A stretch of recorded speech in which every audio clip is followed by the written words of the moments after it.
How to turn on free mode on Facebook. In this video, I'll show you guys how you can easily turn on the free mode or the basic mode on Facebook Lite.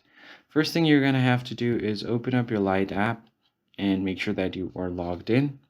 From here, you are going to have to head over to the settings menu by tapping on the three lines at the top right.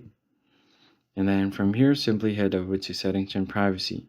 But if you head over to settings, as you can see, there is no option to turn on the free mode. So what you're going to have to do is go back, go to settings, and then open up your app settings. From here, just go ahead and search for Lite. Go to the app and head over to storage. Once you head over to storage, just go ahead and clear cache. And then if you want, you could also try to clear data. And once that is done, all you need to do is just go back, give your phone a restart, and open up your Lite application again. And once you have done that, just go ahead and see if the free mode has been turned on, and it should look something like this.